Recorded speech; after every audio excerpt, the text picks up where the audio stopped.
Bom, boa noite. Quero agradecer mais uma vez aqui a professora Mirla e o professor Pedro, que vão iniciar aqui maravilhosamente o nosso primeiro ciclo de formação, né, do Sintep Santa Bárbara neste ano, neste mês de setembro, com um assunto super importante, né, que eles vão trazer hoje aqui para nós um pouco dos conhecimentos, da experiência que eles têm, né, no Sintep Portel, que é sobre o assédio institucional e eleitoral, estratégias de combate, e eles vão trazer aqui a experiência para nós, que estamos numa conjuntura de muito assédio. Estava comentando anteriormente que, inclusive, para divulgarmos os panfletos desse evento, nós sofremos assédios nas escolas, né, nossos coordenadores, na divulgação. Então, é fundamental que a gente possa ter conhecimento para combater, né? Então, eu agradeço muito a professora Mirla e o professor Pedro. Nós vamos fazer 2 blocos, cerca de meia hora para cada, né? Vamos explanar. Quando vocês... Vamos dar um... Se passar um pouquinho, eu aviso para vocês, mas normal. Depois vamos fazer um terceiro bloco de perguntas, tá certo? Que aí vocês podem se dividir quanto às respostas. E no final nós vamos estar passando a frequência. Então, desde já eu agradeço em nome do Sintep Santa Bárbara a presença de vocês, a coordenação do Sintep de Portel, né, por disponibilizar também aqui seus coordenadores para juntos somar conosco, e agradecer a presença de todos que se inscreveram, que estão aqui para aprender um pouquinho mais sobre os seus direitos e como combater todo tipo de assédio, tá certo? Então, vamos iniciar com a professora Mirla, e a palavra é com a senhora, professora. Eu vou abrir aqui o seu material, e a senhora esteja à vontade. Muito obrigada desde já. Boa noite a todos e a todas. Quem agradece, né, é o Sindicato Subsede de Portel, Sintep, pela parceria, né, pelo fortalecimento dos vínculos, porque, como diz o nosso slogan, né, juntos nós somos mais fortes. Então, quando a gente faz essa troca de experiência, quando a gente se fortalece na luta, essa luta ela não se torna mais fácil, né? Mas ela se torna mais forte, porque nós não estamos sozinhos. E o nosso sindicato, ele vem ao longo dos anos trabalhando muito acirradamente a, a questão do assédio moral dentro das instituições públicas, sobretudo nas instituições de educação aqui do município de Portel, pois nós sabemos que o assédio moral ele é uma realidade no Brasil todo. E em contextos de pobreza, como é o Marajó, como são outros municípios, né, ele se torna cada vez mais presente. Né, como a Kessia já me apresentou, eu sou a professora Mirla, né, sou coordenadora de formação do Sintep Subsede Portel, e durante a nossa estada nessa coordenação, a gente tem procurado desenvolver esses momentos de diálogo. Então, diante de muitas denúncias de assédio por parte de gestores de escola aqui no município de Portel, nós elaboramos uma cartilha, né, que na realidade ela foi reestruturada, reorganizada a partir de uma cartilha da estadual, e nós trouxemos um pouco alguns elementos para somar nessa publicação. Você pode passar, por favor? A cartilha ela tem como tema assédio moral e sexual, como identificar, prevenir e denunciar. E aí nós fizemos a divulgação dessa cartilha, e em seguida nós fizemos também rodas de conversa, né, a partir dos relatos que foram denunciados no sindicato. Todas as denúncias, especificamente das escolas do município de Portel, elas foram encaminhadas ao Ministério Público. E a gente vem colhendo alguns frutos a partir dessas denúncias. né? Como a gente já foi dito, não são fáceis as nossas lutas, mas nós continuamos no fronte, né, dessas batalhas, fazendo o papel que o movimento social ele vem fazendo ao longo dos anos. Pode passar, por favor. E aí a gente vem fazendo essa discussão com as pessoas, porque o assédio moral, às vezes, ele é camuflado de diversas formas, né? E nós sabemos que, dentro do contexto da escola, o assédio ele se manifesta de várias formas. Então, o assédio eles são atos cruéis que caracterizam uma atitude violenta e sem ética nas relações de trabalho, praticada por uma ou mais chefias em seus subordinados, né? Trata da exposição dos trabalhadores e trabalhadoras em situações vexatórias, constrangedoras, humilhantes durante o exercício da sua função. E como é algo cultural, né, as questões de submissão, na maioria das vezes o trabalhador ele não consegue identificar que está sendo assediado, né? E o assédio ele pode se manifestar de algumas formas, e a gente elencou aqui. O assédio vertical, né, moral vertical, que se dá a partir dos descendentes de um tipo de assédio moral que ocorre quando uma pessoa em posição hierárquica superior, como um gerente superior, supervisor, né, ele comete aos seus subordinados. O assédio vertical ascendente, né, quando o subordinado ele comete ao seu superior. O assédio horizontal, quando todos no mesmo nível, né, entre pares, ele ocorre.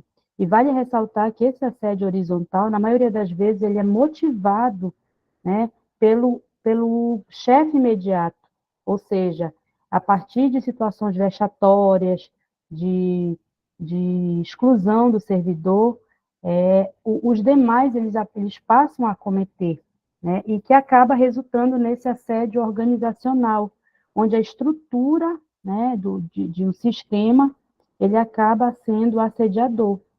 E o que a gente vê, por exemplo, e a gente se solidariza muito com os companheiros de Santa Bárbara, né, por conhecer um pouco da luta de vocês, e a gente percebe que aí a gente já encontra esse assédio organizacional, porque independente do setor de trabalho, o assédio ele já se manifesta em qualquer localidade, em qualquer instituição dentro do município, né, a partir das orientações específicas de um gestor maior, né, no caso aí, o prefeito, né, que vem de forma muito arbitrária e que é uma realidade também do município de Portel, retirando direitos e fazendo com que o trabalhador da educação ele sofra, né, ele não sofra só no seu contra-cheque, mas também no decorrer da sua jornada de trabalho, fora dela, no sindicato, esse assédio moral.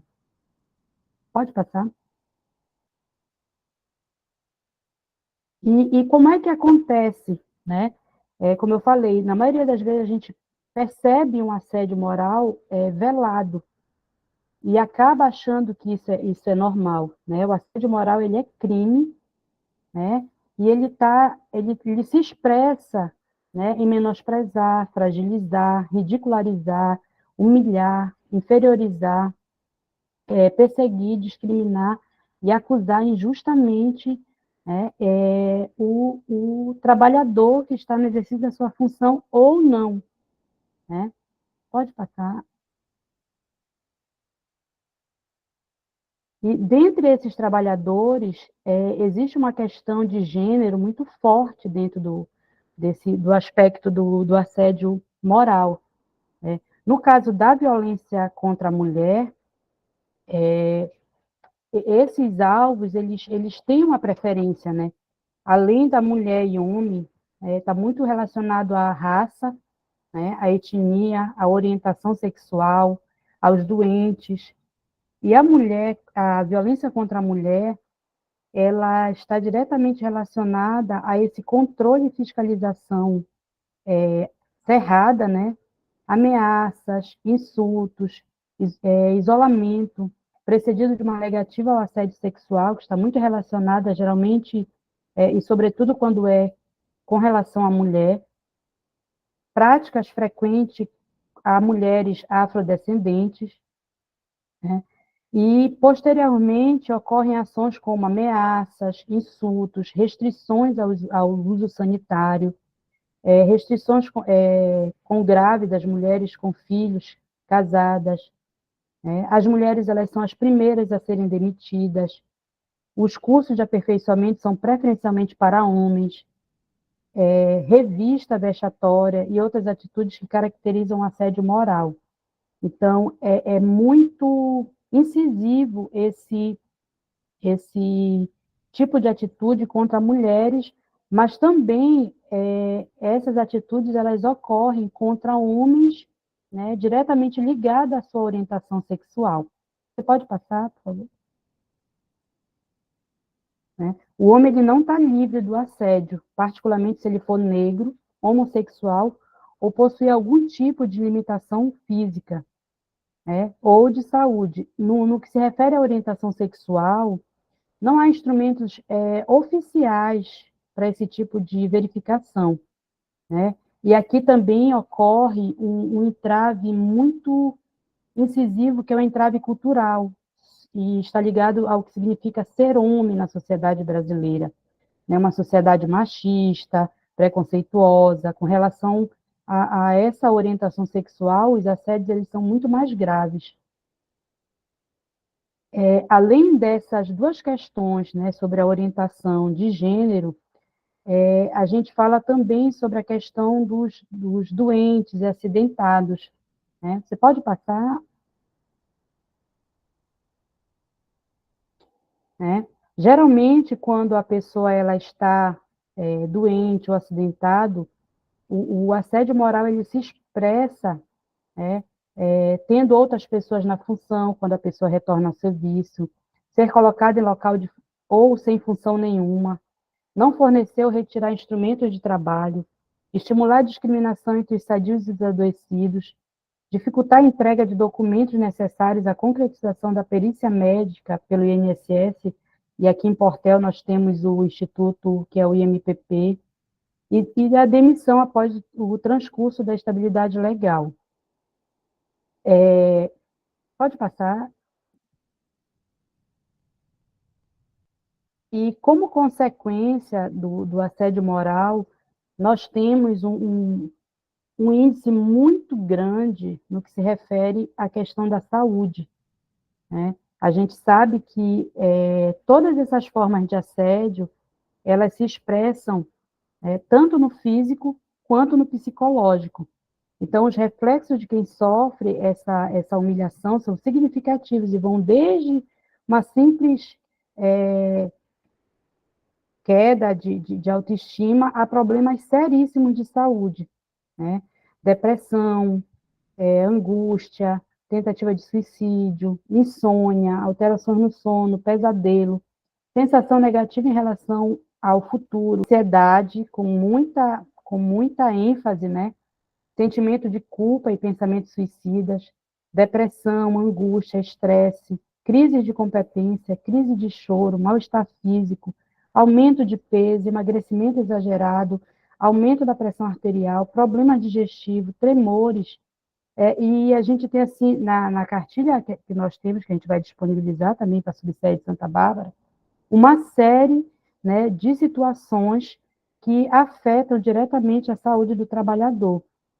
E eu não sei como ocorre em Santa Bárbara, mas em Portel há um grande índice de pessoas, né, de servidores, sendo atendido pelo CAPES, exatamente por conta dessas situações. E existem servidores que nem retornam mais ao serviço devido à grande pressão, né, desse gestor, né, ao trabalhador.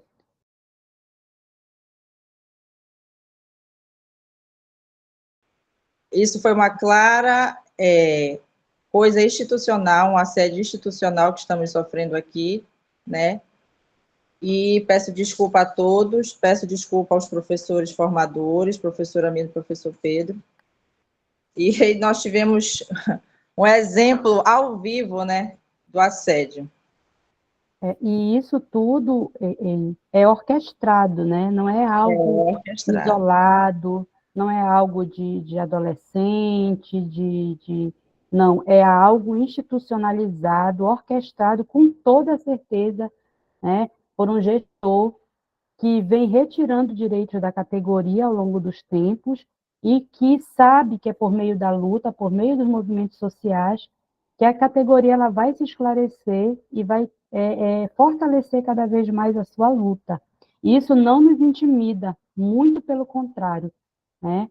Se eles acharem que vai intimidar o sindicato, né, os coordenadores, muito pelo contrário, isso mostra a ineficiência de uma gestão, isto mostra que não tem capacidade política, nem de formação, nem competência para dialogar com a categoria e utiliza desse tipo de artifício baixo, como vem se mostrando as diversas gestões, né, ao longo do país, que não tem compromisso com a categoria e que mostra claramente qual é o seu lugar dentro da gestão, qual é o seu lugar, o lugar que ocupa. E isso não nos intimida, muito pelo contrário, só fortalece aquilo que nós pensamos sobre esse tipo de gestor. Né? E a gente parabeniza o Sindicato de Santa Bárbara por saber onde exatamente dói nesse tipo de governante, que é o esclarecimento da população, o esclarecimento dos servidores, que é algo que vem sendo fortalecido com toda certeza através desses diálogos, das postagens, dos debates. E aí a gente se fortalece cada vez mais, né, na luta por melhorias na qualidade da educação, porque um gestor que ele orquestra um tipo de situação dessa, ele não tem capacidade nenhuma, né, para estar à frente de um município. Então, a gente continua mostrando, né, de forma clara como é que esse assédio ele ocorre. Você pode passar, Kézia, por favor? E aí, como é que essas vítimas elas reagem? Né? Quando afeta a saúde do trabalhador e da trabalhadora, né, homens e mulheres eles reagem diferente. Né? Quando a vítima de assédio ela passa por essas situações, biologicamente há essa diferença de atitude, né? No caso, as mulheres elas são humilhadas e expressam sua indignação com choro, tristeza, ressentimento e mágoas. Sentimento de inutilidade, fracasso e baixa autoestima, tremores, palpitações, insônia, depressão, diminuição da libido são manifestações características desse trauma. Nos homens, ocorre a revolta, indignação, né? Pois, na maioria das vezes, são desonrados, ficam com raivas, traídos e têm vontade de vingar-se, ideias de suicídio, tendência ao alcoolismo, sentem-se envergonhados diante de mulheres e filhos, sobressaindo o sentimento de inutilidade, fracasso e baixa autoestima. E é por isso que esses momentos de formação eles são importantes, porque a partir do momento que a vítima ela identifica, né, o assédio e ela passa a ter conhecimento do que ela está vivenciando, ela consegue mudar essa situação. Pode passar. E por que que esse assédio ele acontece com frequência no serviço público? Geralmente, o setor público é um dos ambientes de trabalho onde o assédio se apresenta de forma mais visível e marcante. Muitas repartições públicas tendem a serem ambientes carregados de situações perversas, com pessoas e grupos que fazem verdadeiros plantões de assédio moral. Muitas vezes por falta de preparo algum, como a gente acabou de falar, né, de alguns chefes imediatos, mas com frequência por pura perseguição a determinado indivíduo ou grupo de indivíduos, né, como a gente consegue presenciar em alguns municípios. Nesse ambiente, o assédio moral ele tende a ser mais frequente em razão de uma peculiaridade. Ou o chefe não dispõe sobre o vínculo funcional do servidor, né, ele não tem a competência de demitir ou de contratar. E outro aspecto de grande influência é o fato de que o setor público, muitas vezes, os chefes são indicados em decorrência de seus laços de amizade ou de suas relações políticas, né? E a gente pode dizer assim que são relações, na maioria das vezes, promíscuas, porque se conseguem realizar o assédio moral de maneira assim, muito perversa com o trabalhador. A gente observa muitos, como nós vimos agora o caso da professora Áquila, que muitos desses chefes, eles não têm a qualificação técnica, né? O preparo para o desempenho da função, eles são despreparados para o exercício da chefia, e muitas das vezes sem o conhecimento mínimo necessário para tanto, mas estão ancorados nas relações que garantiram a sua indicação. O chefe pode tornar-se extremamente arbitrário por um dos lados, buscando compensar suas evidentes limitações, e por outro, considerando-se intocável. E a gente vê assim claramente naquele vídeo, né, quando a gestora ela diz, não, isso aqui não faz parte do currículo, né? Então, são vários casos que a gente observa do assédio moral contra o indivíduo, contra uma categoria toda, né? Pode passar. E essas situações que podem caracterizar o assédio moral: retirar a autonomia do trabalhador, fazer críticas ou contestar recorrentemente o trabalho da pessoa, contestar o tempo inteiro as decisões do colaborador, sobrecarregar as tarefas ou retirar as responsabilidades habituais daquela pessoa, obrigar a pessoa a fazer tarefas humilhantes, não se dirigir diretamente ao assediador, falando apenas através de e-mails, bilhetes ou outras pessoas, ignorar a presença da pessoa assediada, falando apenas com outros funcionários, isolar fisicamente o assediado, evitando que ele tenha contato e se comunique com os demais colegas. Essas são algumas estratégias, e aí a gente pode elencar outras. Fragilizar, ridicularizar, inferiorizar, menosprezar em frente aos pares, culpabilizar, desestabilizar emocional e profissionalmente. A vítima gradativamente vai perdendo simultaneamente a autoconfiança e interesse pelo trabalho, né? E dessa forma começa a se explicitar, né, o assédio moral, com gestos, condutas abusivas, constrangedoras, humilhações, inferiorização, amedrontar, menosprezar, desprezar. Então, quando a gente acolhe uma denúncia, que a gente percebe que o trabalhador ele já não tem mais forças, né, para se defender, e é extremamente importante que esse movimento de formação e informação ele seja contínuo, para que o trabalhador ele possa ultrapassar esses espaços de humilhação. Pode passar,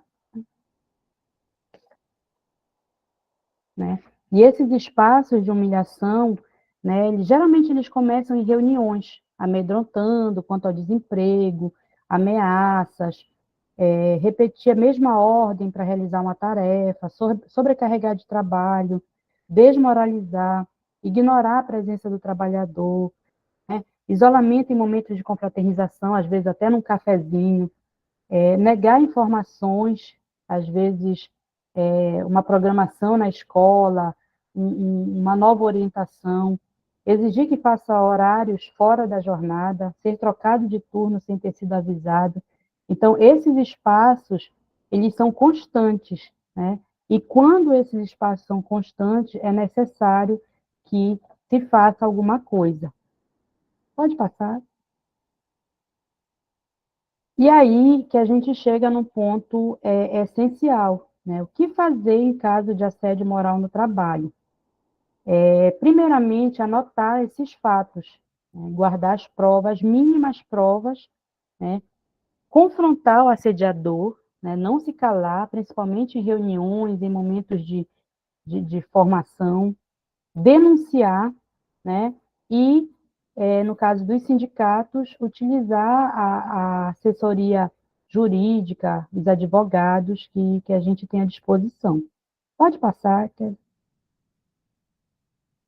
Mas, para isso, a gente precisa provar. Então, as gravações de vídeo, testemunhas, laudos e pareceres médicos, e-mails, atas de reuniões, mensagens do WhatsApp, registro manual de anotações pessoais, gravações de áudio, fotos e print, protocolo de registro de assédio do RH da empresa, né? Contrate um advogado. Então, infelizmente, né? O trabalhador ele vai precisar ter todo esse aparato de documentação para poder comprovar. Por exemplo, nós fizemos uma denúncia em que mais de 12 servidores eles faziam a denúncia de um gestor. E eles tinham todo esse material. Era um material imenso, né, de prints, de gravações. Então, assim, provas robustas da ação, né, assediadora do gestor. E aí é necessário que, ao mínimo pista de que você está sendo assediado, é necessário fazer esses registros. Pode passar, né?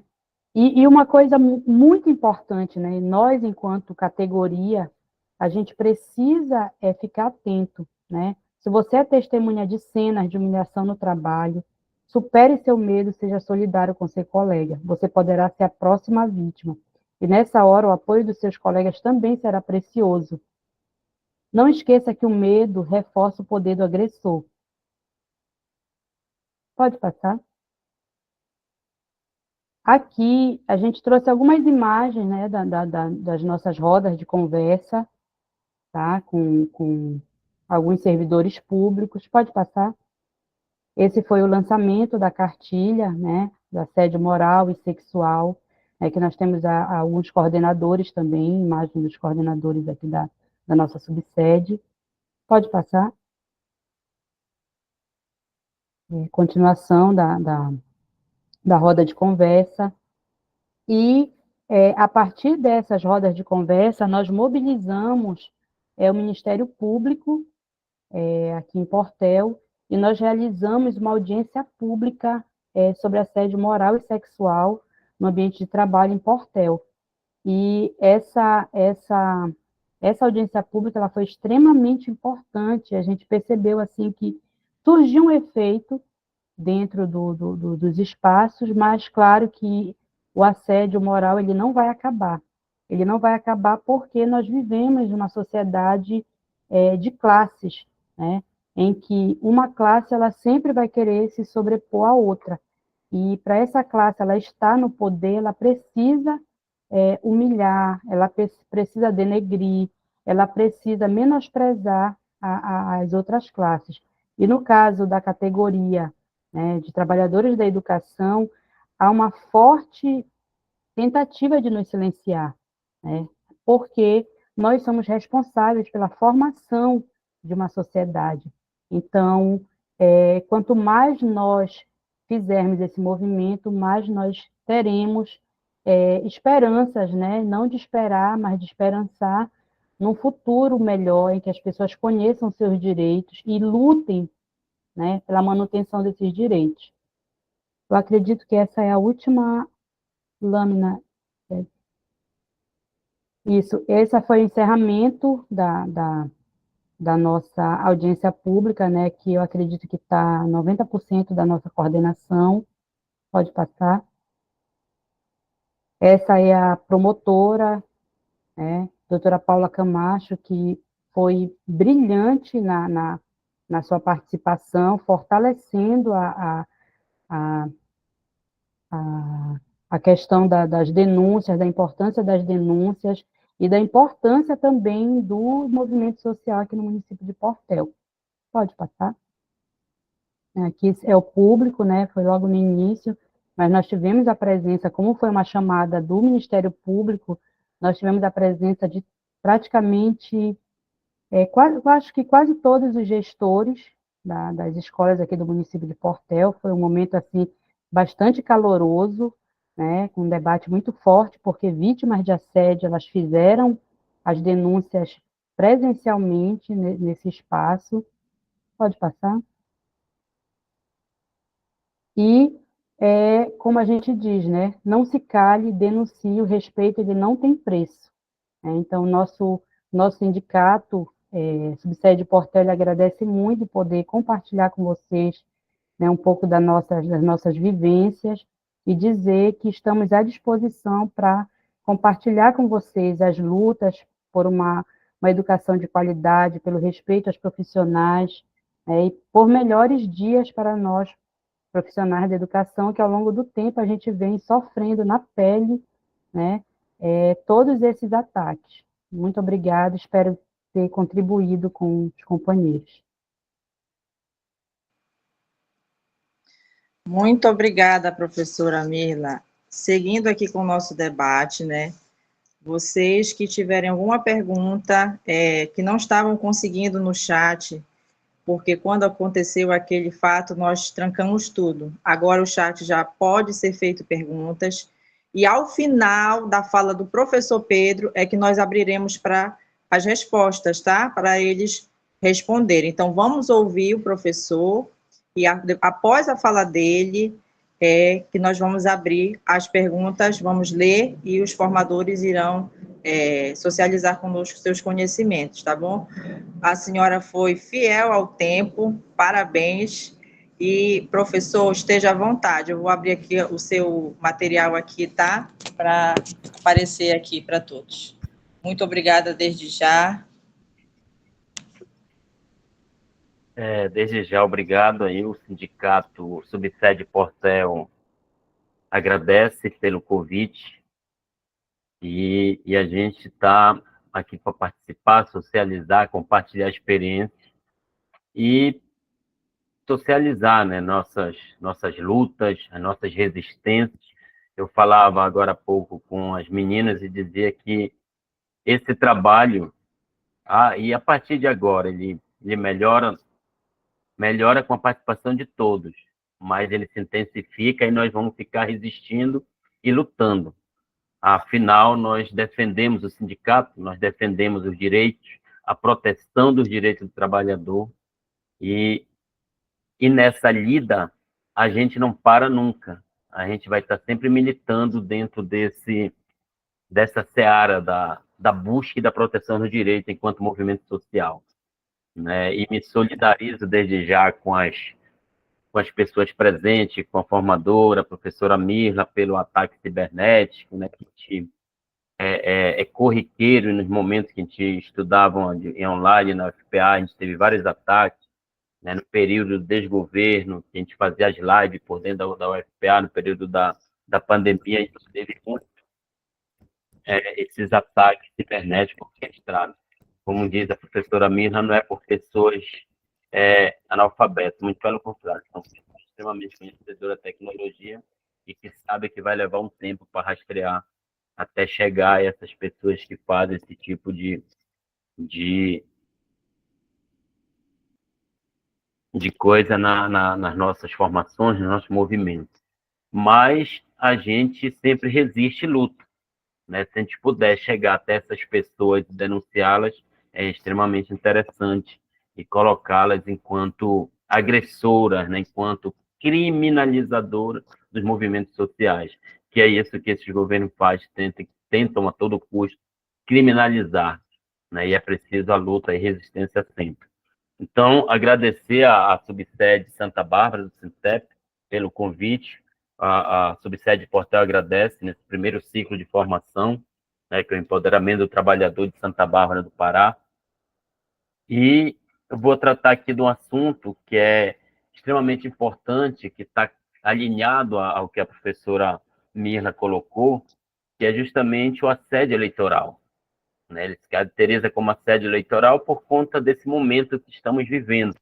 Mas acho que tudo que a professora Mirna coloca ali, ele acaba fazendo parte desse assédio eleitoral, porque ele cai no momento que estamos para eleger nossos representantes, né, a democracia representativa, e que vão gestar toda uma estrutura municipal, né, que vão gestar recursos, que vão gestar pessoas, né, com uma filosofia que a gente, se não for uma filosofia de combate à desigualdade e à pobreza, ela não nos interessa, porque nos afeta diretamente na proteção do nosso direito, na proteção da nossa vida, inclusive, na proteção dos nossos direitos conquistados às duras penas ao longo dos anos. Então, o assédio eleitoral é um tema extremamente importante, né, a gente tratar nesse período, porque onde as escolas estão vulneráveis.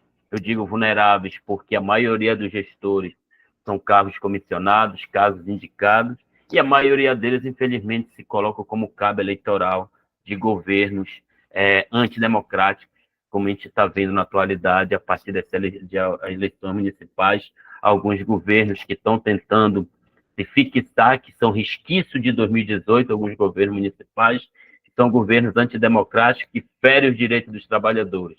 E nosso papel aqui é justamente fazer essa discussão e denunciá-los e combatê-los viamente combatê-los para que nossos direitos sejam garantidos dentro do nosso município, enquanto professores, enquanto trabalhadores da educação filiados ao nosso sindicato. E pode passar a lâmina. E aí eu queria trazer um pouco dessa linha do tempo, né, do que é esse assédio eleitoral. O assédio eleitoral ele não é algo natural, né? O assédio eleitoral ele é cultural, ele é construído socialmente. E para isso é preciso fazer esse movimento, né, desse contexto histórico, é preciso trazer um pouco dessa ideia do que é esse assédio eleitoral, né, tempo, como ele surge enquanto matemática importante nos dias atuais e como ele veio se constituindo e como ele veio também sendo combatido ao longo dos anos.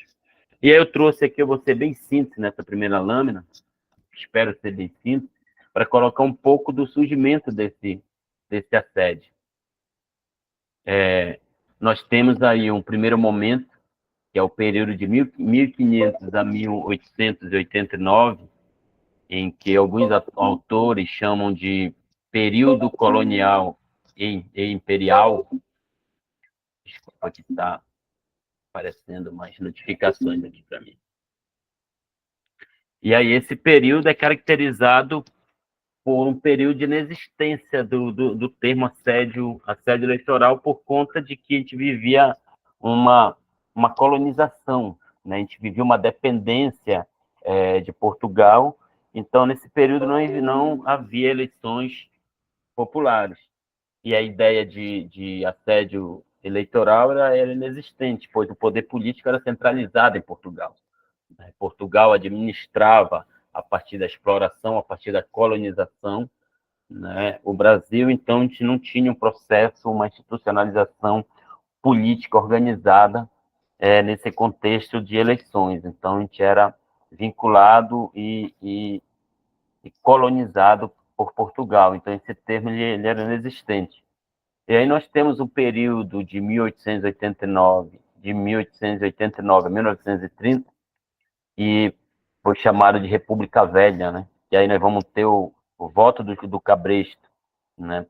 E só voltando um pouco a 1889, por conta de não existir esse debate, esse termo assédio eleitoral, mas nós tivemos a primeira Constituição de 1824, né, que ela trazia já as eleições restritivas devido à vinda da família de Portugal.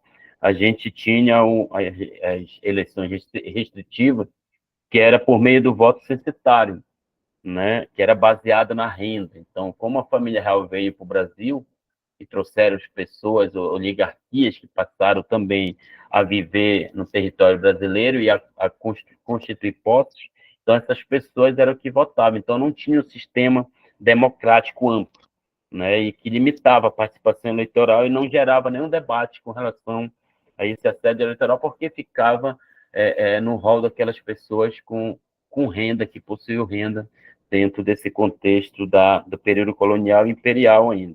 Então, não existia esse debate sobre assédio, porque ficava entre eles, né? Então, como eles iam fazer uma discussão que ia trazer prejuízo para aquela oligarquia que se instalava naquele período no Brasil. E aí nós temos um segundo momento, que é a República Velha, que é o voto do Cabresto. A gente já tem a institucionalização da República, né? Por que o voto do Cabresto?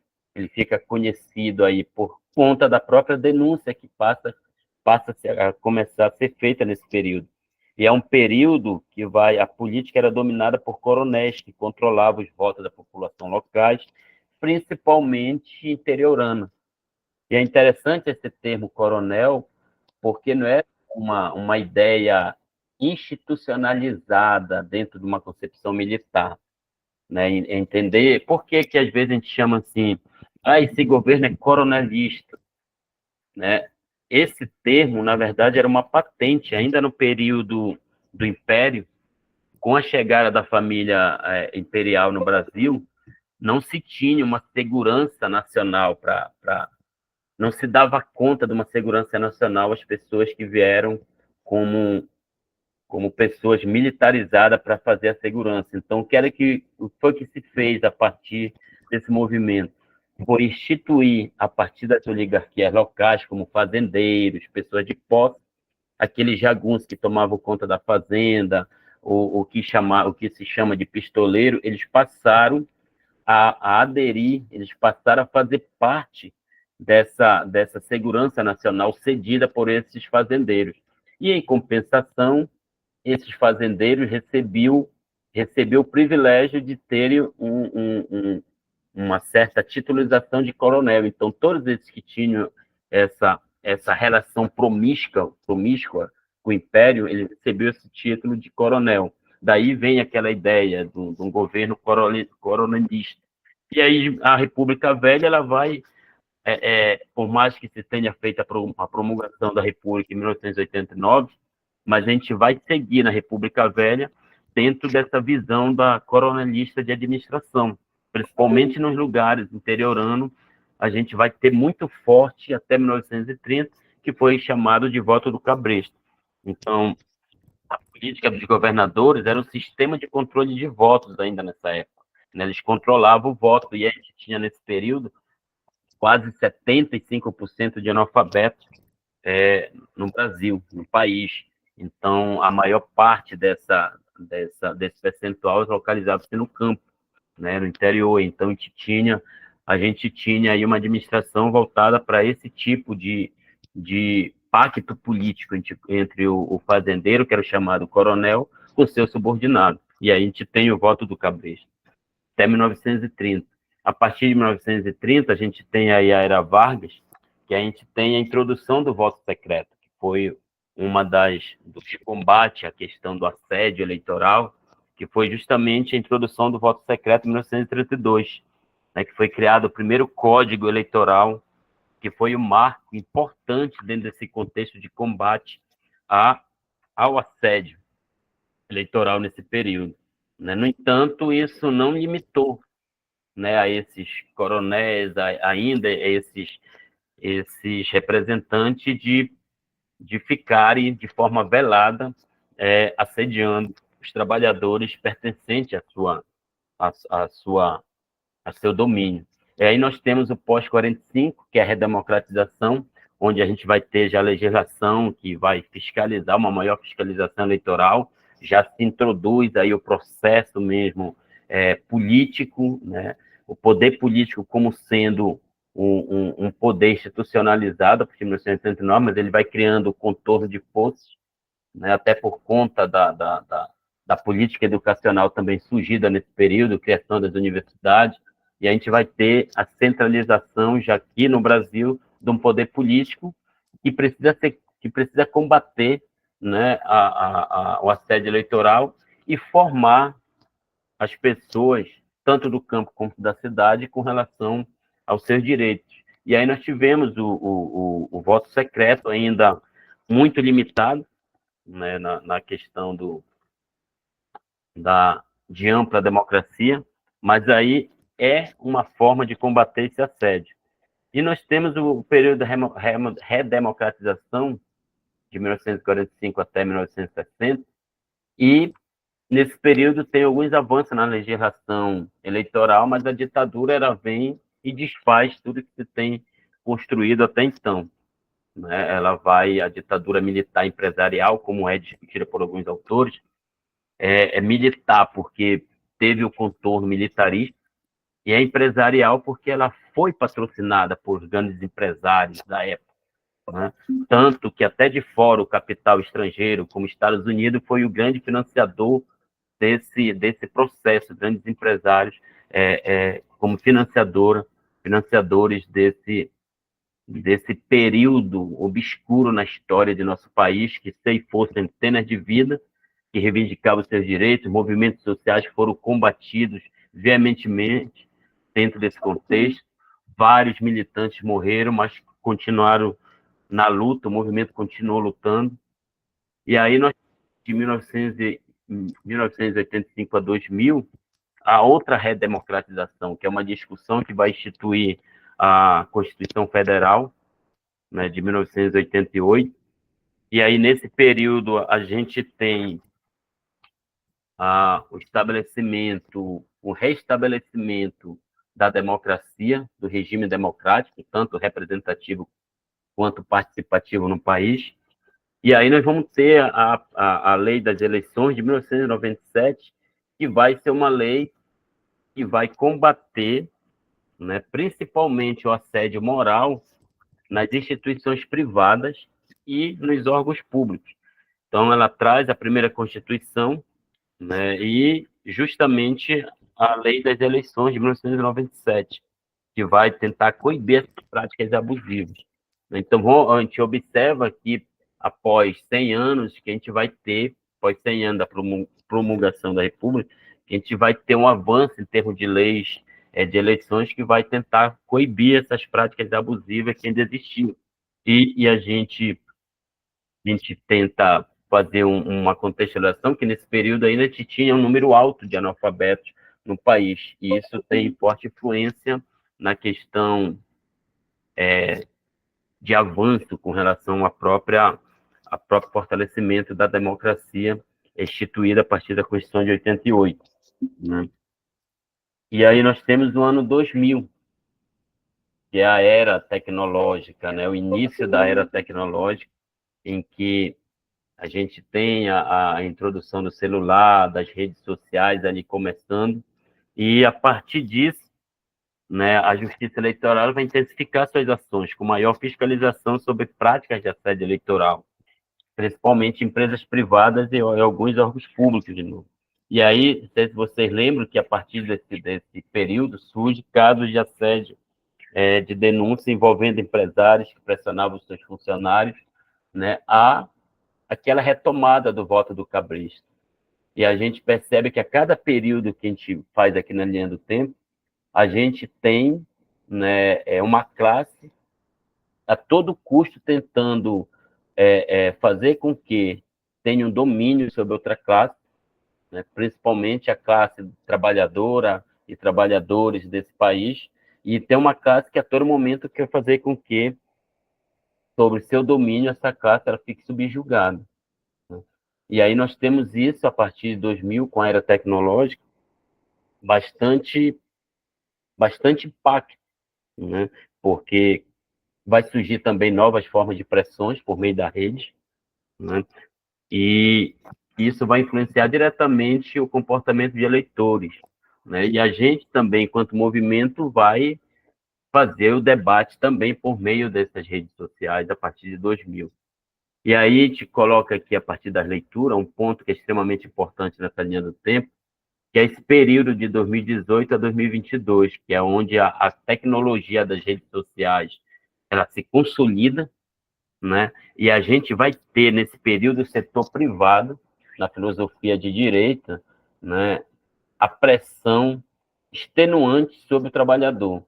E aí são movimentos que vão se escancarar pelas redes, pelo grupo de WhatsApp, pelo Twitter, pelo Facebook, de forma escancarada, porque nesse período a gente vai viver um momento no Brasil extremamente obscuro, né? Tanto em termos de saúde, com relação à Covid, quanto em termos de um desgoverno que passou aí 4 anos tentando a todo custo tirar de direitos conquistados, retirou muitos direitos, tentou fazer com que a população patrocinada pelo grande capital fizesse a todo custo uma ditadura, que não deu certo em 2022, ainda bem que nós voltamos a ter um governo, eu digo assim, com uma filosofia mais democrática, mas que também tem desafio,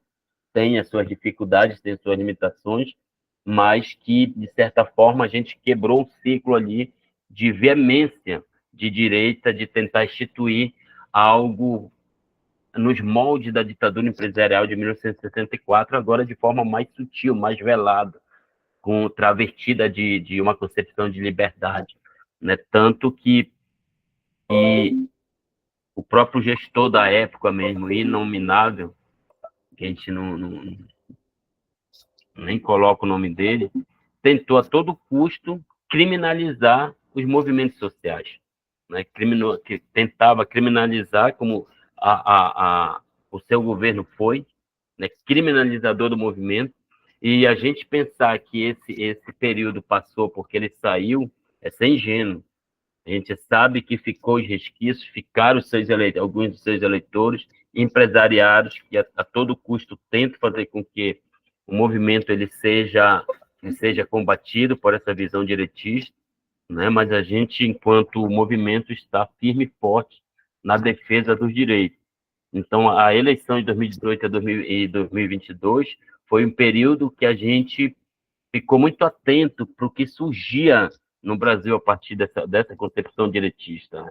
E aí nós tivemos o embate direto do Supremo Tribunal, do Ministério Público do Trabalho, combatendo essas figuras, né? Tanto que ficou bem emblemático a participação direta do Supremo Tribunal com relação às ações abusivas do desgoverno de 2018 a 2022. Né? E, de novo, aí tivemos um embate muito forte dessas instituições e dos movimentos sociais, que na sua base faziam as discussões diretas com os movimentos e com os seus filiados em proteção do direito do trabalhador. Pode passar, Alana.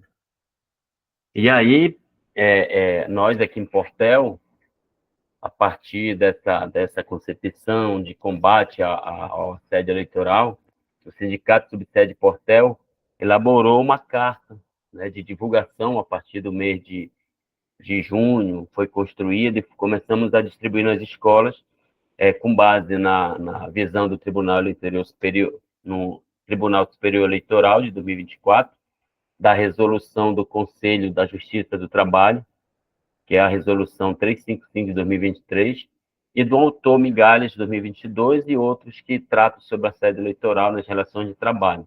Né? E nós aqui em Portel, por meio do sindicato, né, a gente vai trabalhar essa carta como forma de alertar os trabalhadores e os trabalhadores das escolas públicas e demais unidades escolares quanto às práticas criminosas de assédio eleitoral. Pode passar. E dentro dessa carta, a gente vai colocando também o que é o assédio eleitoral.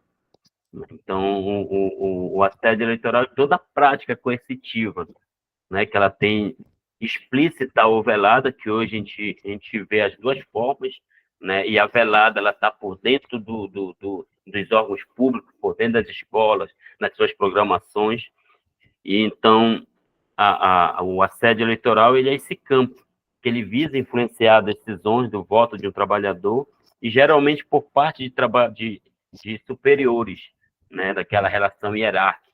E aqui em Portel a gente tem, né, situações desse sentido do assédio eleitoral dentro dessa característica aí da coação, da intimidação, das ameaças, humilhação, constrangimento do trabalhador. Essas vão ser formas que vão colocar o trabalhador em situações degradantes, tanto físico, mental, né, quanto do seu salário, como foi dito pela professora Mia. Então, vai haver dentro das escolas, e exemplo tanto de Santa Bárbara como de Portel, esse assédio por meio desses exemplos, né? Obrigar o funcionário a participar de eventos políticos, ameaçar demissão caso não vote determinado candidato, oferecer benefícios ou promoções em troca de apoio político. Portel, para vocês terem uma ideia, esse governo que está aí, nós tentamos o diálogo, tentamos por meio de ofício, e ele fechou o canal de diálogo, né? Tanto que ele vem veementemente para cima do sindicato, tirou, por meio de uma portaria, ele tirou a contribuição dos servidores. A nossa contribuição, a gente não recebe a contribuição desde 2020, nós ganhamos em junho a decisão do juiz para que volte, mas ele entrou com recurso para não voltar a contribuição sindical dos trabalhadores. Mesmo recebendo uma multa diária, ele não acatou a decisão do juiz, e nós voltamos a brigar por meio do Ministério Público e por meio do Fórum, Poder Judiciário, a volta justamente dessa contribuição. Né? Pode passar. E aí, quando a gente vai para dentro das escolas, né, no nosso trabalho no chão da escola, a gente vai presenciar, a gente colocou aqui lá na nossa carta, como voto do Cabresto para ter esse impacto mesmo, né, que é a visão coronelista, né, tanto que o prefeito daqui ele é apelidado de prefeito coronel, né, e autoridades públicas. E esse assédio, ele alimenta esse voto do Cabresto, porque os diretores eles estão a serviço, eles são cabo eleitoral desses prefeitos antidemocráticos, né? Eles, eu não digo todos os diretores, gestores, mas a sua maioria, eles se colocam como cabo eleitorais de prefeitos, né? Cabo eleitorais de vice-prefeitos, que ficam ali dentro da estrutura da escola, fazendo o cabide político. Portel tem mais de 100% de pessoas contratadas. Nós somos em torno de 1.400 professores e a folha está o dobro, porque aqui há uma diferenciação entre pagamento dos concursados e contratado. Então, ele reduziu o pagamento dos contratados a remuneração sem gratificações. Então, ele consegue lotar mais gente de contrato dentro da rede. E, por conta disso, esse período agora, a gente tem várias denúncias, inclusive de gestores ameaçando por meio de redes sociais, por meio de reuniões. Aqui, o Setembro Amarelo, onde estava ouvindo aqui, como tem um adversário que a cor é amarela, o prefeito está proibindo a questão da cor, e alguns gestores não querem a programação com a cor amarela dentro das suas instituições escolares.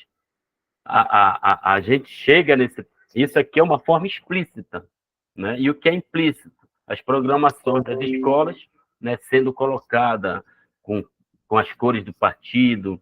As escolas aqui no município, elas são escolas que têm a cor do atual prefeito. As escolas que foram feitas, isso já foi feito uma denúncia no Ministério Público, no Poder Judiciário, também está sobre julgamento. Então, isso aí são formas bem explícitas. Né? Em conversa com o promotor, a gente colocava para ele, um promotor que chegou aqui recentemente, nós tivemos uma audiência com ele no mês de junho, e colocávamos sobre essa forma de assédio. Né? E aí, mas assim, é fácil a gente ter essas provas, fazer essas denúncias, né? Não é fácil, embora a gente tenha acesso a algumas mensagens, algumas informações, mas precisa que esse debate ele se construa no chão da escola, se construa com a base do sindicato, do nosso sindicato, e que se efetive as denúncias junto aos órgãos que têm a prerrogativa de julgamento, né, que é o Poder Judiciário. Pode passar, professor. E o voto, ele é representativo dentro desse contexto da democracia representativa, porque ele possibilita às pessoas, ao eleitor, expressar a sua opinião, expressar a sua consciência política, né, dentro daquele momento ali do voto. E, após essa prática representativa, a gente tem também a democracia participativa, que é justamente o coletivo, o diálogo, o combate. Para nós, enquanto movimento social, enquanto trabalhadores e trabalhadoras que faz parte desse sindicato, a democracia participativa, ela que nos vai dar esse know-how de enfrentamento, porque só pelo voto representativo a gente pode colocar alguém faça a nossos princípios. Mas se a gente não ter essa democracia participativa dentro do movimento social de trabalhadores e trabalhadoras, né, o sistema ele acaba engolindo, porque o sistema como dizia lá o Estado, o Leviatã, é um monstro. Né? Se a gente não estiver atento enquanto movimento social, a gente acaba por ter uma dificuldade maior, mas sem deixar de resistir. Né? O voto ele é apenas uma representatividade do que o cidadão pode fazer nas eleições, mas a participação é essencial para a mudança e ruptura dentro de uma sociedade, uma política que não seja uma política para as classes sociais, que não seja uma política de combate à desigualdade, combate à pobreza. Pode passar. E os principais exemplos de assédio é obrigar o uso de camisas, chapéus, do partido do candidato, ameaçar reduzir o quadro funcionário, amedrontar, retirar carga horária para diminuir salários, transferir a revelia os trabalhadores antes e após a definição do pleito eleitoral. A gente vê muito isso. Pode passar. E a denúncia, ela vai precisar, a professora Mirla falou, mensagem de voz, WhatsApp, outro meio de gravação, vídeo, print, reuniões paralelas, notificação de quem recebeu, e principalmente ter dentro do nosso movimento, né, nossa representação jurídica também, que possa fazer valer o nosso papel diante do Poder Judiciário, mas, como eu falei, a nossa participação para o desgaste político desses caras é extremamente importante. A gente ir às ruas, a gente minar nossas redes sociais com denúncias desses processos antidemocráticos, desse assédio eleitoral. Pode passar. E foi alguma das referências utilizadas, pode passar, utilizada nessa formação dessas leituras aí, dessas lâminas, e desde já agradecer novamente, o Subsede Portel, o Sintep agradece o convite, e estamos aqui para socializar, compartilhar nossas angústias, nossas lutas e nossas conquistas também. Tem um filme do movimento social que diz assim: nós não queremos só o ônus, nós queremos as flores também, nós queremos as comemorações, né? Nós temos que ter esse momento de compartilhamento de ideias e das flores que nós também devemos receber a partir da nossa luta, né? Então, desde já, agradecer, obrigado, e vamos aí para o diálogo, para a conversa com os participantes do evento. Obrigado. Obrigada, professor. Nós só temos a agradecer, né? São tantas informações, tantos conhecimentos partilhados, a experiência de vocês em Portel é muito interessante. Esse material, essa cartilha, agradeço desde já o compartilhamento conosco, né? A professora Mirla, ela veio tratando aí dos tipos de assédio, né? No início da fala, falou do assédio contra a mulher, falou do assédio ao homem, das especificidades de cada um, os danos causados, né, ao psicológico. E aí, um ataque ao vivo aqui, cibernético, né, na fala da professora, que teve uma fala perfeita, dizendo que se é isso que pensam que vai nos intimidar, nós não vamos nos intimidar, né? Nós estamos aqui como do primeiro concurso do município, o ataque é feroz contra nós, né? Podem vir, muitos já saíram dos efetivos, né? Mas ainda virão outros, né? E essa luta não vai continuar, como o professor Pedro falou no início, essa luta não vai terminar aqui. E aí ele traz aí muito interessante esse histórico, né? Essa linha do tempo em que eu percebi que nós estamos ainda naquela República Velha, no município que trabalhamos, né? No voto do cabresto, é o que está acontecendo no nosso município, né? Lá em 1889 a 1930, quando foi falado aqui pelo professor, é aquela imposição, é aquela troca, você trabalha se você me apoiar, você trabalha se você atacar a sua própria classe, que no caso são professores contratados que são obrigados a atacar efetivos, assim também como diretores, apoio escolar, de todo tipo de funcionários, nós sofremos ataques por sermos batalhadores dos nossos direitos, e não só nossos, né? De toda uma classe, né? Então, o ataque ao sindicalismo é muito forte, né?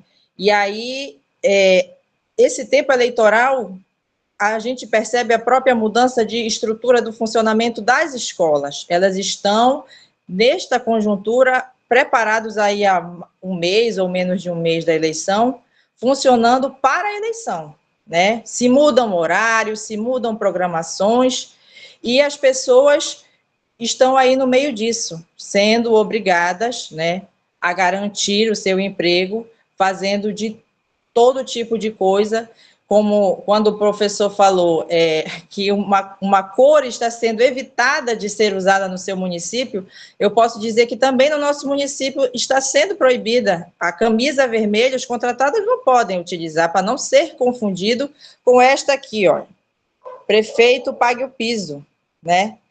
É uma camisa que é a nossa marca registrada, principalmente da nossa coordenadora Áquila, e nós somos conhecidos por essa camisa, né? Principalmente os coordenadores, eles são muito visados por usar essa camisa, e no desfile escolar nós usamos ela, né?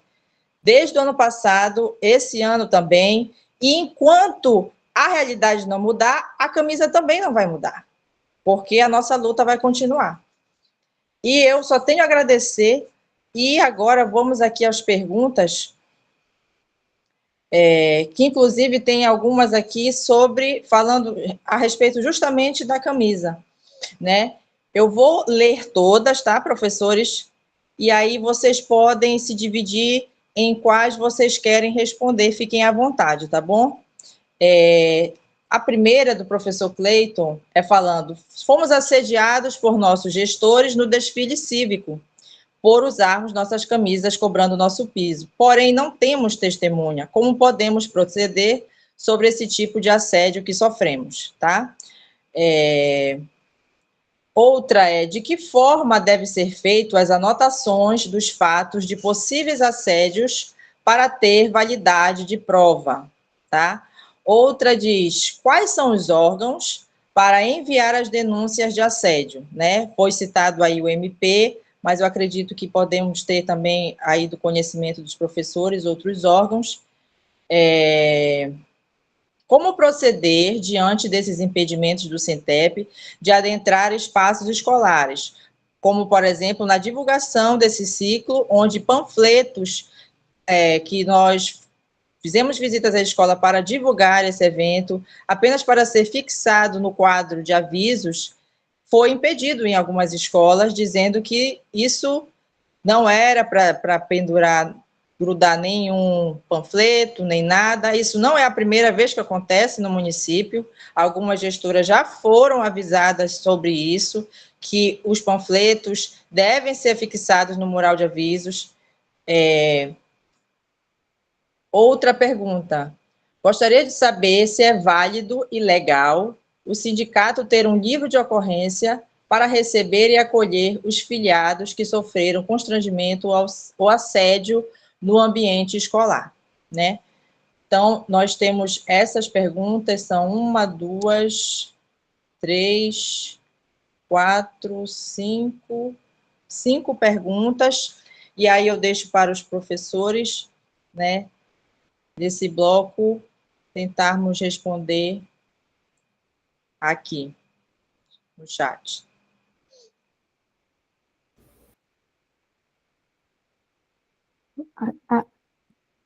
Acredito que dá para a gente ir fazendo comentário, né, professor Pedro, das questões que foram colocadas. Na primeira pergunta, o SINTEP, né, quais são os órgãos para enviar as denúncias de assédio?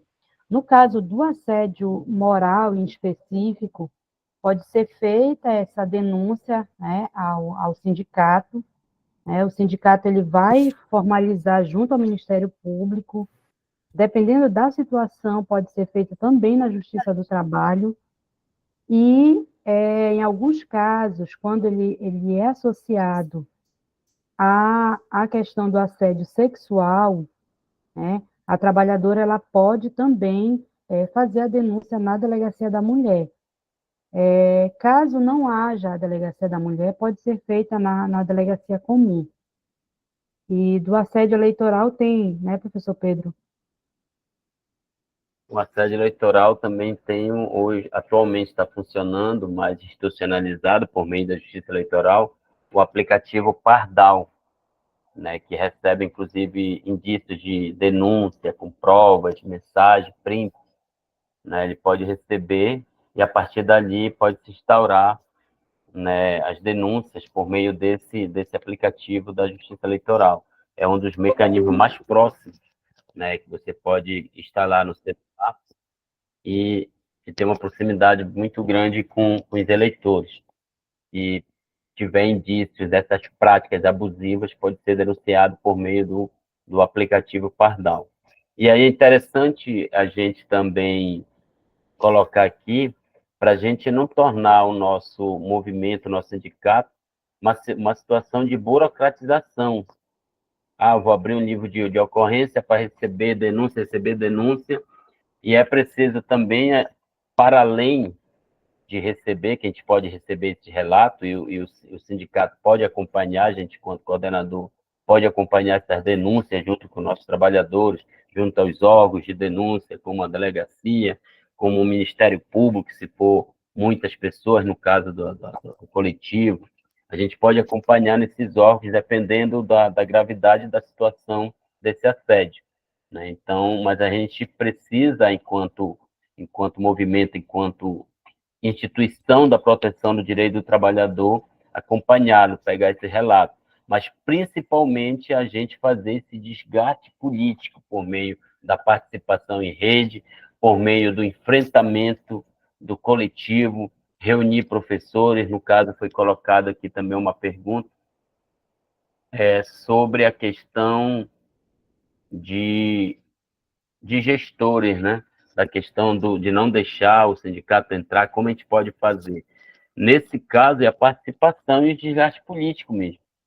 Ir para as redes, né? A gente pode fazer o processo burocrático, fazer uma ocorrência, um relato por meio do sindicato, apresentar até mesmo uma delegacia ou no Ministério Público, mas principalmente fazer esse enfrentamento, porque como estamos num período eleitoral, é preciso essa participação para esse desgaste desses caras, né, desse desgaste político, mostrar para a população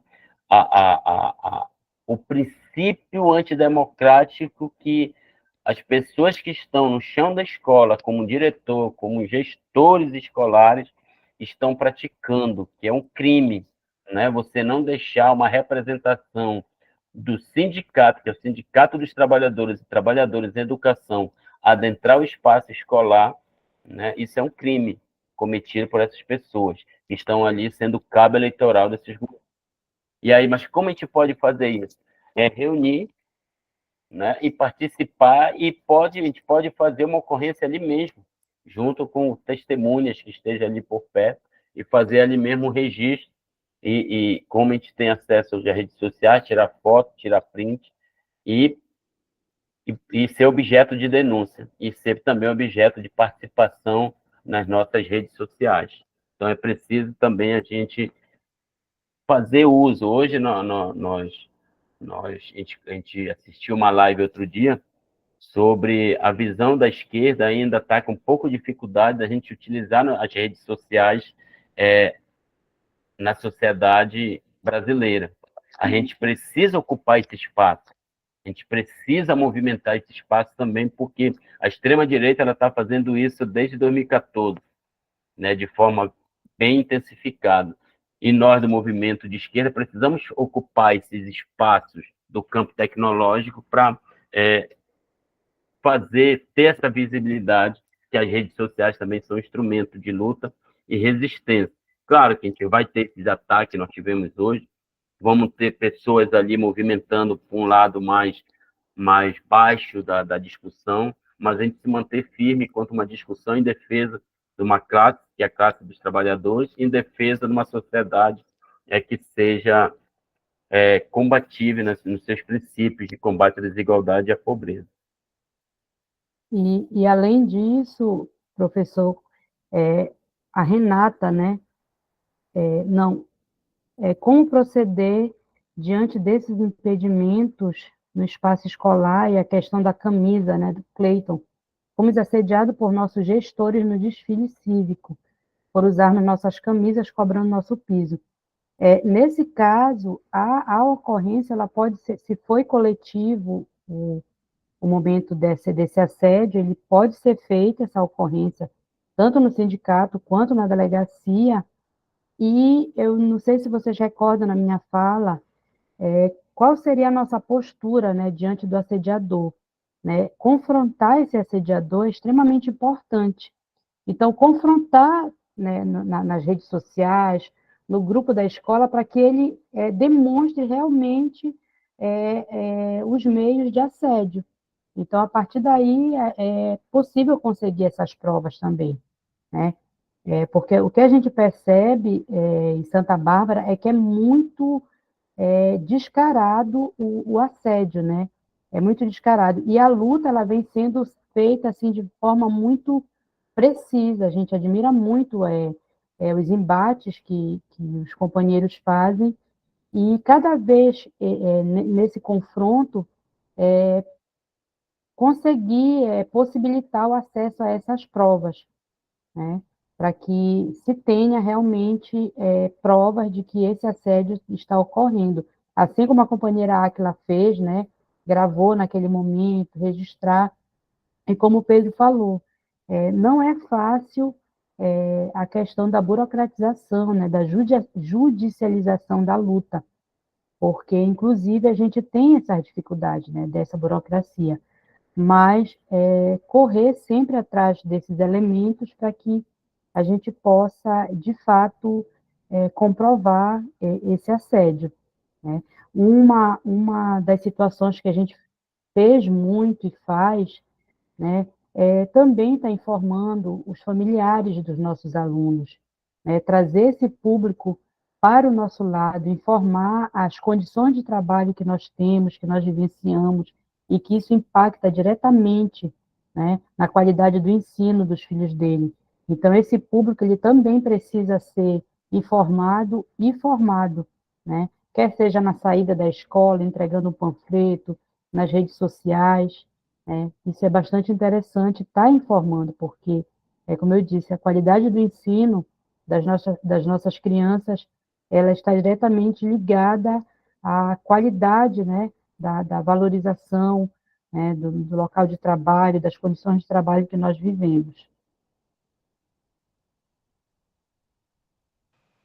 Perfeito. Acredito que todas as perguntas foram contempladas, né? E aí já estamos nas questões já dos anseios, das angústias. E eu gostaria muito de agradecer à professora Mirla e ao professor Pedro, dizer que os conhecimentos compartilhados aqui por vocês nos orientaram e irão nos dar mais força, né? Os sindicatos, eles se ajudam assim, se apoiando, quando a gente desanima um pouco, aí vem o outro companheiro e anima, a questão da informação e da formação, sobretudo, é muito importante, né? A gente precisa formar a nossa base, a gente precisa formar nossos filiados, para eles saberem dos seus direitos. E, desde já, eu convido a todos que ainda estão aqui para, no segundo dia do ciclo de formação, que é o profissional sabedor de seus direitos, tá bom? Que vai acontecer na próxima terça, estão todos convidados, tá bom? Ao mesmo horário, 7h30, e vamos ter o terceiro encontro também na última terça do mês. Eu quero agradecer imensamente, em nome do Sintep Santa Bárbara, a professora Mirla, ao professor Pedro. Quero agradecer aqui a minha coordenadora geral, professora Áquila, não sei se ela tem alguma fala antes de nós encerrarmos. Quero agradecer a todos que estiveram presentes até agora aqui, compartilhando dessas informações, dessas experiências, fazendo perguntas, participando. Quero agradecer a professora Cíntia, que esteve aqui nos bastidores, nos ajudando aqui na parte tecnológica. E só agradecer, falar a vocês também que contem com o Sintep Santa Bárbara e deixar aberto para vocês e a professora Áquila, caso ela queira falar alguma coisa. Eu só tenho a agradecer. Muito obrigada mesmo. Aproveitar o momento também, dá para ouvir? Aproveitar o momento para agradecer também e dizer que foi muito importante a participação de vocês aqui, vendo um pouco da luta de vocês e de quanto vocês já conseguem se organizar e levar para frente esses encaminhamentos de resistência que a gente precisa fazer dentro das escolas. E agradecer também por todo o apoio que eu recebo dessa galera aí de Portel, que eu sempre estou pedindo ajuda. Eu aprendi assim, que se a gente tem uma dificuldade, se a gente não sabe resolver, chega lá, pergunta, vai obtendo informações, e a partir daí você faz o seu encaminhamento. E o Pedro e a Mirla sempre me ajudam nesse movimento, e agradecer mesmo a contribuição de vocês para ampliar nossas formas de se defender, né, desses governos que desejam retirar nossos direitos, desejam nos oprimir. Mas eu ainda fiquei com uma angustiazinha de uma pergunta antes de fechar, Mirla. Queria só que você fizesse um comentáriozinho sobre... Eu sei que você vai finalizar, um comentáriozinho de como a gente fazer essa mobilização com os pais. O panfleto na frente da escola? Qual encaminhamento a gente pode fazer lá com os pais? Porque praticamente a gente não tem provas, né? A gente fica meio de mãos amarradas para desenvolver as ações. É isso, e agradecer. Obrigada a todos que participaram, que contribuíram com as suas perguntas. E falar para o professor Ivelto que eu vou na delegacia, sim.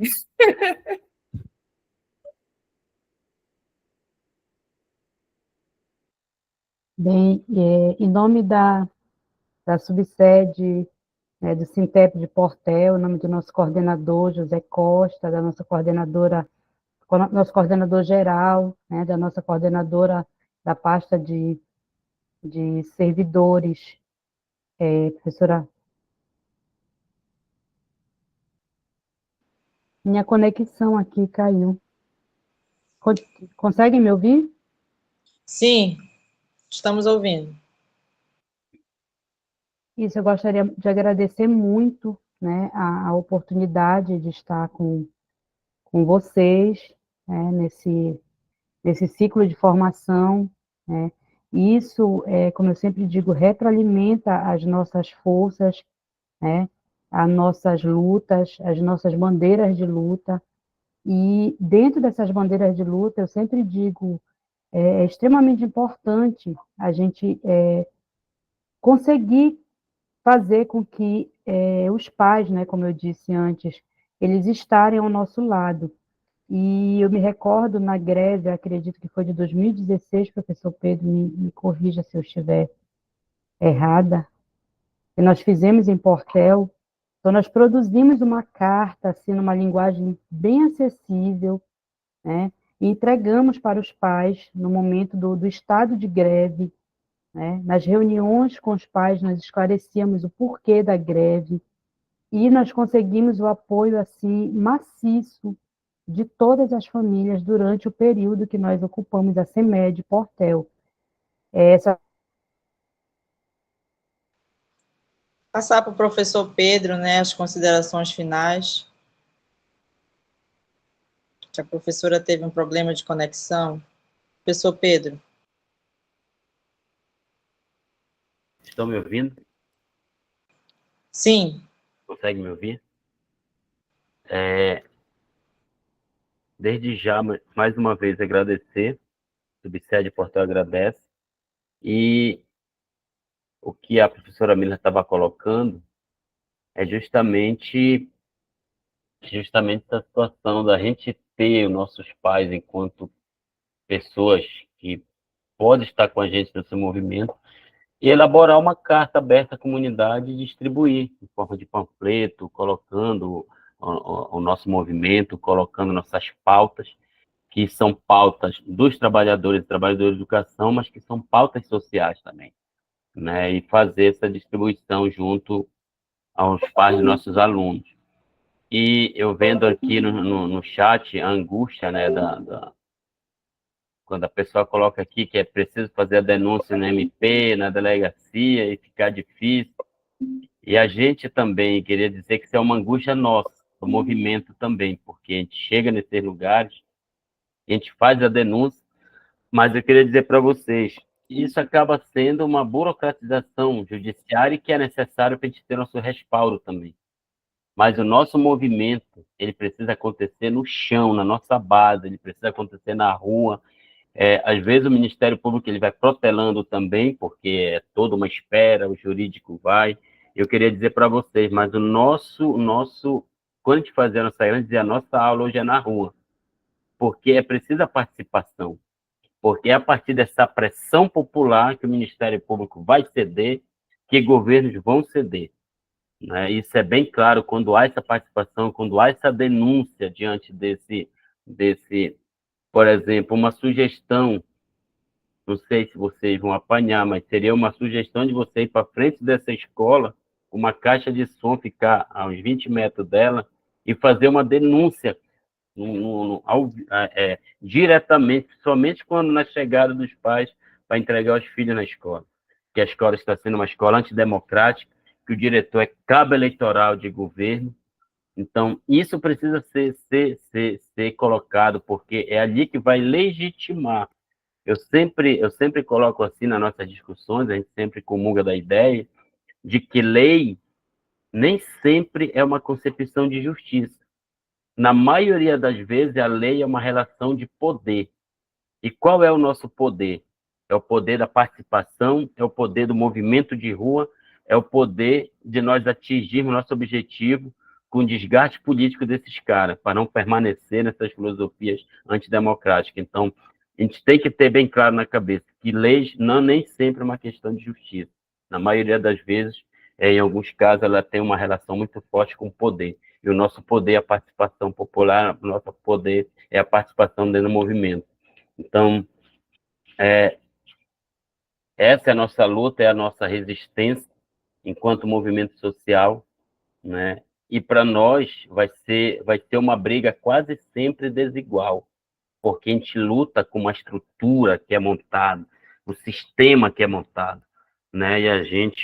Mas a gente precisa fazer esse movimento, porque afinal nós estamos em defesa de nossos direitos, dos direitos das populações menos favorecidas, dos sujeitos que estão em vulnerabilidade social, né? Então, esse é o nosso papel de denúncia, de ir às ruas, de ser participativo nesse movimento. Então, uma boa noite a todos, desde já, mais uma vez agradeço. Obrigado. Obrigada, professor Pedro. Vocês abriram com chave de ouro aqui o nosso ciclo de formação. A professora Mila teve um erro de conexão, não sei se ela quer ainda fazer alguma fala.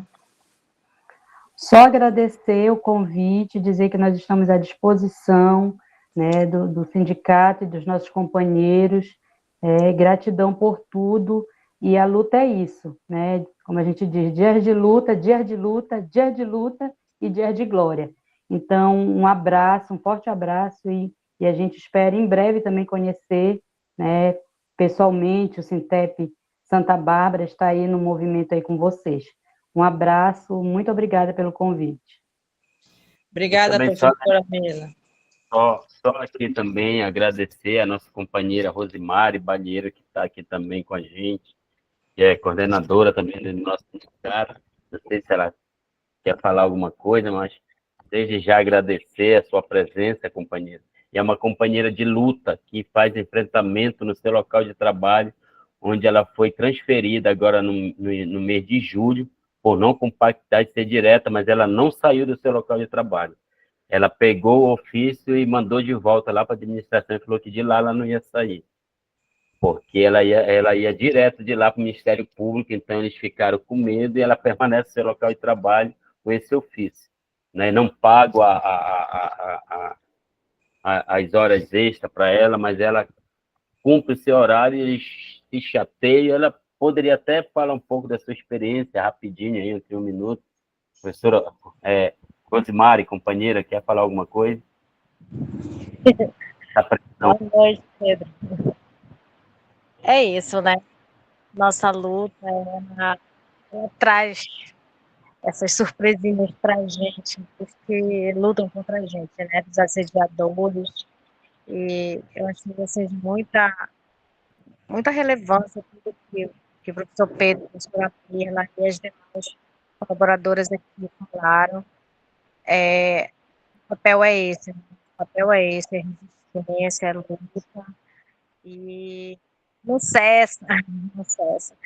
A gente tem enfrentado agora mesmo, agora há pouco, eu vi no WhatsApp pessoas do governo lá, citando meu nome, citando nossos nomes lá, que a gente não quer trabalhar, que a gente é preguiçoso, que não sei o quê, enfim.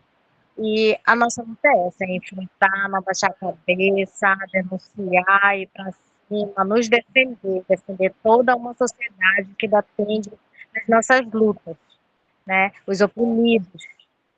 Então é isso, obrigada por tudo, gostei muito de participar, pretendo participar dos próximos encontros também. Obrigado, camarada. Obrigado, como. Obrigado, professora Rosemary. Obrigado, Mirla. Obrigada, professor Pedro. Obrigado, professora Mirla. Muito obrigada. Nos vemos na próxima terça. Agradeço imensamente a todos vocês. Muito obrigada a todos. Uma boa noite.